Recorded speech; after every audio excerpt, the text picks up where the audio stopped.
भलेसा के डडकई इलाके में आज आसमानी बिजली गिरने से मिडिल स्कूल डडकई बी को भारी नुकसान पहुंचा है। घटना के दौरान स्कूल का बाथरूम तेज धमाके और फ्लड जैसी स्थिति में गिर गया। आसपास के कई मकान भी इसकी चपेट में आ गए, जिससे स्थानीय लोगों को काफ़ी नुकसान झेलना पड़ा। जेके अपडेट देखने वाले सभी नाजरीन को राजा अकरम का सलाम पहुंचे। जी हाँ नाजरीन, लगातार कल से जो है हम भलेसा के अंदर से स्लाइडिंग दिखा रहे हैं। आपको ये बताते चलें कि जिस जगह पे हम इस वक्त मौजूद हैं ये मिडिल स्कूल डडकाई भी है और यहाँ पे आसमानी गोला फटने की वजह से आप देख सकते हैं कि उस वक्त जो नुकसानात यहाँ पे हुए हैं और कुछ आई विटनेस भी यहाँ हमारे साथ मौजूद हैं। 26 तारीख को ये वाक़ा पेश आया। मैं कैमरामैन से गुजारिश करूँगा कि किस तरीके से जो है बादल फटने की वजह से यहाँ पे एक तबाही का आलम जो है बिल्कुल मिडिल स्कूल के साथ में ही पेश आया है। मैं आपको बताते चलूँ कि यहाँ पे जो ये सीमेंट का लेंटर आपको दिखाई दे रहा है, ये लेंटर यहाँ के वॉशरूम थे और वो वॉशरूम जो है फ्लड की जद में आकर, आसमानी गोले की जद में आकर जो है गिर चुके हैं। ना सिर्फ स्कूल के ही वॉशरूम थे ये, मैं आपको बताता चलूँ कि जो खास बात यहाँ पे है, डडकाई बी का पोलिंग स्टेशन जो था पंचायत का वो भी यहीं पे थे। यहाँ पे जो भी वोटिंग के दिन जो है वोट डालने के लिए हमारे सिटीजन्स चाहे लेडीज़ यहाँ पे आती थी वो इन्हीं वॉशरूम्स का यूज़ करती थी, लेकिन ये गिरकर जो है मिट्टी के नीचे जो है तहस नहस हो चुकी हैं। आप बिल्कुल तस्वीरों में साफ देख सकते हैं।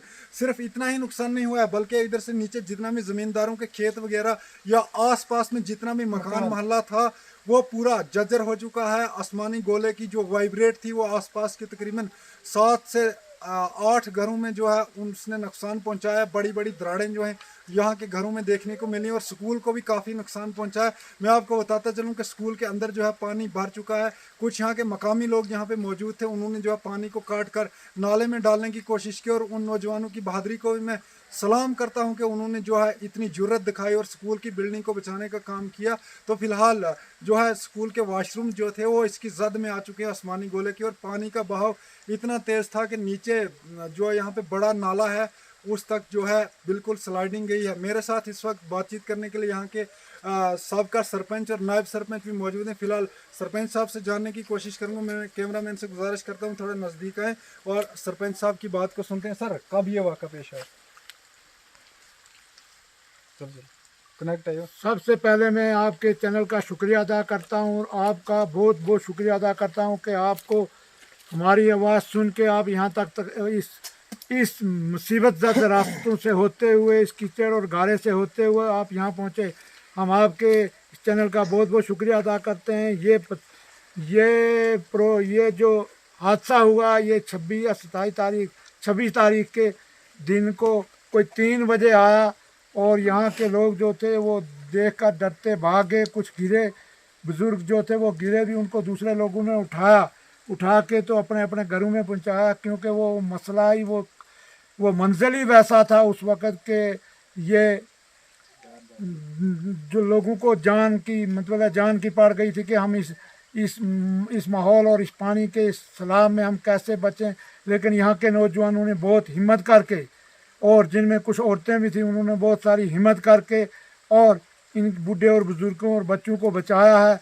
इस वक्त भी हमने 2 घर जो हैं, लगभग 3 घर, एक जो है वो मोहम्मद सादिक को भी शिफ्ट करने में लगे हैं और दूसरा मुश्ताक अहमद वल्द मोहम्मद इसराइल जो है वो भी शिफ्ट करके दूसरे मकान में पहुंचा दिया और तीसरा जो है उसको हम शिफ्ट करने के लिए यहाँ इकट्ठे हुए हैं, जो कि नूर मोहम्मद वल्द मोहम्मद शफी है। उसका मकान भी जो है आगे पीछे से हिल गया है और अंदर जाने की कोई सूरत नहीं है।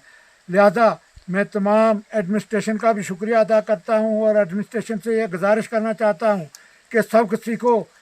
आप यहाँ हमारे डिप्टी कमिश्नर डोडा से और एसीडी जनाब डीएम आफाकी साहब से कि किस बादल और किस मौसम के अंदर वो उन्होंने इलाकों का दौरा किया और हर जगह पहुँचे। यहाँ का तहसीलदार भी हर जगह पहुँचा, एसडीएम साहब भी रब्ता रखे हुए हैं लोगों को। और मैं तमाम बाकी भी एडमिनिस्ट्रेशन को ये गुजारिश करना चाहता हूँ कि आपको भी हिम्मत हारनी नहीं चाहिए। आपको भी जिस तरह डिप्टी कमिश्नर डोडा, एसीडी डोडा या एसडीएम गंदो या तहसीलदार गंदो जो हैं जिस मेहनत और जिस लगन हिम्मत से वो काम कर रहे हैं, अब सबको उसी हिम्मत और लगन से काम करना चाहिए ताकि इस आफात का हम जो है मुकाबला कर सकें। सरपंच साहब, जब पंचायतों को पावर थी, मुझे अभी याद आया, तो एक घर जो है वो गिर रहा था इसी आपकी पंचायत के अंदर। जब हमने वीडियो दिखाई तो उसके बाद आपने जो है अपनी पीआरआई फंड से जो है उनको 2.5 से 3 लाख रुपया देकर वहाँ पे पक्का पाथ और कुछ ड्रेनेज सिस्टम बनाया।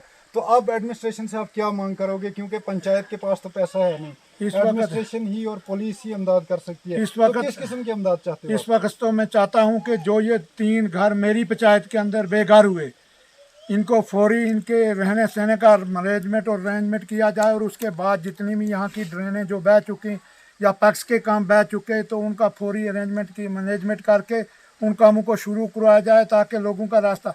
हमारे यहाँ एक बड़ियास फाट है जो कि गाँव की तमाम गाय इस वक्त उन ग्वाड़ियों में हैं, लेकिन उधर जाने के लिए कोई भी रास्ता नहीं है। कम से कम वो नीचे से चढ़ के ऊपर जंगल में जाके वहाँ से 3 या 4 किलोमीटर नीचे जाके सुबह से रोटी बांध के घर के से लेकर जाते हैं, और गाय का दूध और घास निकालने के लिए शाम को रोटी लेकर जाते हैं, और शाम को वो लोग बड़ी मुश्किल से अपने घरों में पहुँचते हैं। तो अगर हो सका, बारिश नहीं आई, तो हम वो जगह भी आपको दिखाएंगे, मीडिया अकरम साहब, हम वो जगह भी आपको दिखाएंगे कि वहाँ से आदमी की गुजर कैसे होगी। और मेरी गवर्नमेंट से गुजारिश ये रहेगी कि पहले वो रास्ता खोला जाए, ताकि लोगों का आना जाना, आमदो रफ्त जो है वो वहाँ से शुरू हो जाए, और लोगों को खाने पीने की चीज़ें जो है वो मुहैया की जाए। बहुत बहुत शुक्रिया। मेरे साथ अभी नायब सरपंच साहब हैं, इनसे भी बातचीत करने की कोशिश करेंगे। तो आप गोजरी में बताइए क्या तफसीलात। आप यहाँ पे आई विटनेस थे जब आसमानी गोला गिरा, तो क्या वारदात यहाँ पे हुई उस वक्त? वारदात जनाब ये हुई जब उस वक्त हमारा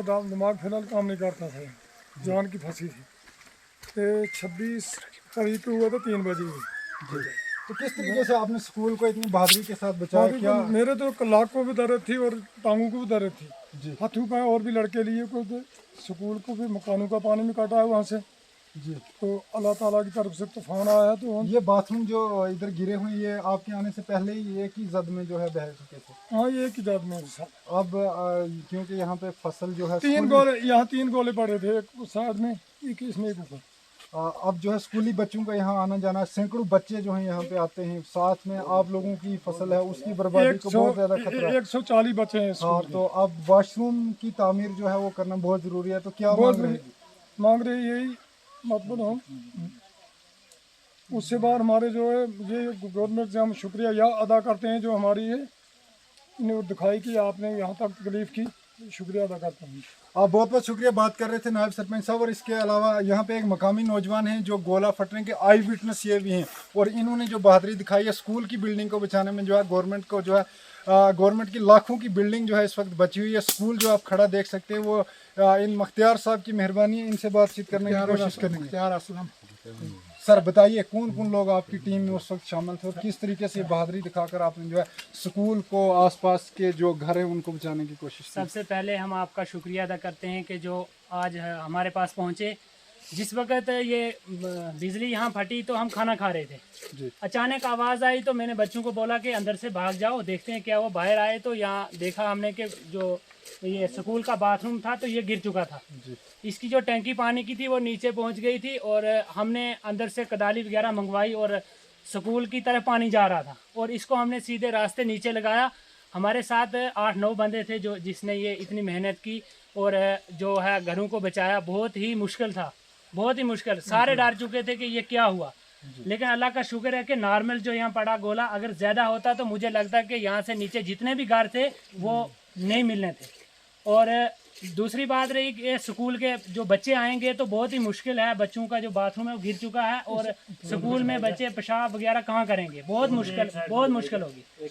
बहुत बहुत शुक्रिया। हम आपकी बहादुरी को सलाम करते हैं, सल्यूट पेश करते हैं। और इसके बाद जो है इनकी जो सबसे पहली डिमांड यहाँ जो है लोगों की, वो जो है बच्चों के वॉशरूम जो हैं उनको फिर से इंस्टॉल किया जाए यहाँ पे। सबसे बड़ी मांग यही है क्योंकि 140 के करीब इनरोलमेंट स्कूल के अंदर है, और साथ में फसल वगैरह भी है, स्कूल में बच्चियां हैं, बच्चे हैं, तो उनके लिए काफ़ी परेशानी है। इसलिए तो महकमा एजुकेशन हो, चाहे ACD साहब डोडा हो, चाहे SDM साहब गुंदो हो, या DC साहब हो, किसी भी फंड से जो है यहाँ के बाथरूमों को तामीर करने में जो है ताख़ीर न करें। जल्द अज जल्द जो है जैसे ही स्कूल खुलेंगे तो इनमें जो है वॉशरूम्स वगैरह का अरेंजमेंट होना चाहिए। इसके साथ ही मुझे दीजिए इजाज़त। बलेसा से JK अपडेट के साथ राजा अकरम। अगर आप अपने सपनों का आशियाना बना रहे हैं तो एराकॉट कंस्ट्रक्शंस है आपकी पहली पसंद, क्योंकि यहाँ सिर्फ टाइल्स, सैनिटरी और हार्डवेयर प्रोडक्ट्स की विशाल रेंज नहीं मिलती, बल्कि साथ में मिलते हैं ढेरों फ्री गिफ्ट्स, और वो भी हर शॉपिंग पर। एराकॉट कंस्ट्रक्शंस में ट्रेंडिंग और लेटेस्ट डिजाइनों की बड़ी रेंज है। एराकॉट कंस्ट्रक्शंस फिर ला रहा है अपने कस्टमर्स के लिए साल का सबसे बड़ा मौका, शॉपिंग करो और बन जाओ लकी विनर, क्योंकि इस बार इनाम सिर्फ ऑफर नहीं, एक जश्न है। और यही नहीं, इस बार आपको बिल्कुल नई Alto car, scooties, 10 smart mobile phone सहित अन्य शानदार इनाम जीतने का मौका भी मिल रहा है। तो देर किस बात की, आज ही आए एराकॉट कंस्ट्रक्शंस, जहां घर का सपना भी पूरा होता है और शॉपिंग बनती है फायदेमंद।